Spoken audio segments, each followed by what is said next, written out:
Sí, tenemos más comunicación. Esta mañana la noticia está alrededor del Obamacare, lo que tiene que ver con ese paso importante de respaldo que dio la Corte Suprema de Justicia a los subsidios para que sigan funcionando los sistemas de seguros y sigan favoreciendo a la gente. Tenemos comunicación con el abogado Robert McCall. Él está con nosotros. Buenos días, abogado.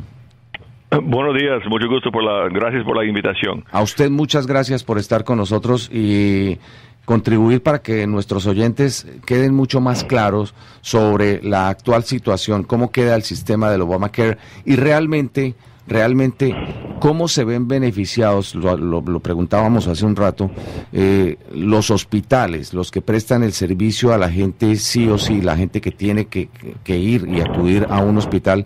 ¿En qué le beneficia esta medida y este respaldo de la Corte Suprema de Justicia al presidente? Bueno, hay dos puntos aquí. El efecto de la decisión de la Corte Suprema es de dejar la ley en vigor, vigente como estaba antes. Hubo una amenaza de cambiar fuertemente o quizás incluso tumbar la ley porque según el texto de la ley los subsidios pueden ser entregados solamente a través de mercados de seguro establecidos por el Estado.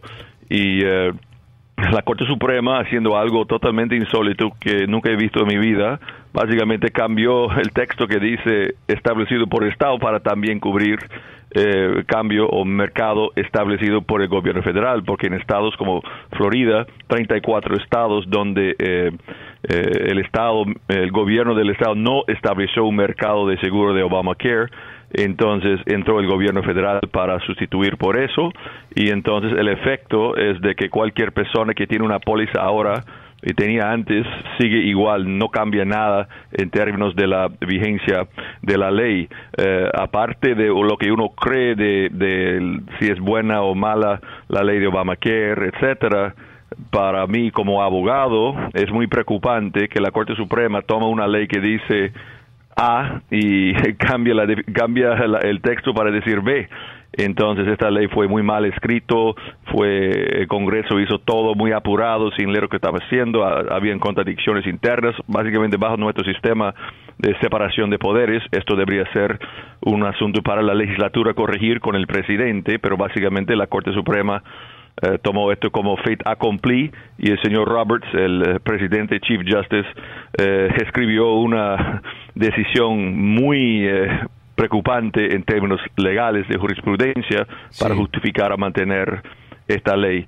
Entonces hay mucha crítica, pero el efecto es que sigue adelante y los beneficios que la gente tenía antes van a seguir teniendo. Claro, pero abogado, más allá del tema jurídico, yo escuché las declaraciones del señor John Roberts, que es el Chief Justice, y que con 5 colegas liberales puso su voto en favor de la ley. Me parece que finalmente el beneficiario de esta situación son una cantidad de hospitales que van a poder contar con recursos por los próximos 2 años para prestar ese servicio. Y además dijo algo que no sé si usted está de acuerdo con esto. El Affordable Care Act fue aprobado por el Congreso para mejorar el mercado de los seguros de salud y no para destruirlos. Quiso significar el señor Roberts que la medida es un respaldo al Congreso y es un respaldo a las instituciones que prestan ese servicio de seguro. En ese sentido, abogado, ¿no cree usted que fue correcta la decisión de la Corte?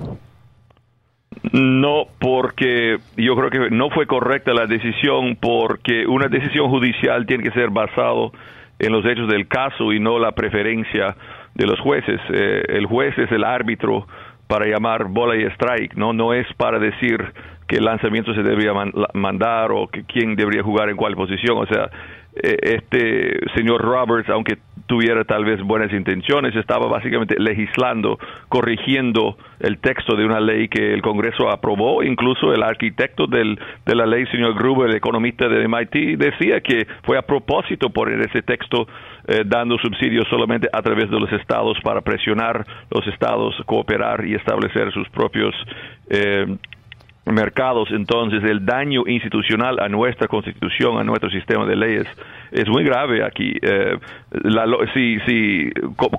Como precedente, en el futuro habrán otras leyes mal escritas, leyes que dicen una cosa claramente como está escrito, y la Corte va a tener derecho de cambiar las leyes. Eso trae inestabilidad, y en muchos países eso existe, que la Corte es una institución política, además del Congreso, del Parlamento. Entonces hay mucho daño institucional, y la intención del Congreso, bajo la ley, la intención se determina leyendo el documento. Si el inglés está bien claro en el documento, hay que aplicar eso, y quedaría al presidente y al Congreso corregir si no les gusta el resultado de lo que ellos pasaron. Entonces, esto es algo deshonesto o intelectualmente por parte de la Corte, aunque hay argumentos de que, a pesar de todo, a fin de cuentas, Obamacare, según algunas personas, es una buena reforma de salud. Yo creo que hay mejores maneras de reformar salud con menos costo, menos complejidad, menos burocracia, etcétera, pero es una cosa diferente. El Congreso tiene que decidir qué será la ley, la Corte Suprema tiene que aplicarla. Entonces esto es una decisión muy peligrosa para la fundación de este país, pero es un gran país y la gente va a adaptar, y vamos a ver lo que pasa. Bueno, abogado Robert McCauley, le agradecemos muchísimo estar con nosotros esta mañana y ayudarnos a entender un poco mejor esto que ocurrió ayer, esa decisión de la Corte Suprema de Justicia. Gracias por estar con nosotros. Gracias, mucho gusto. Hasta luego.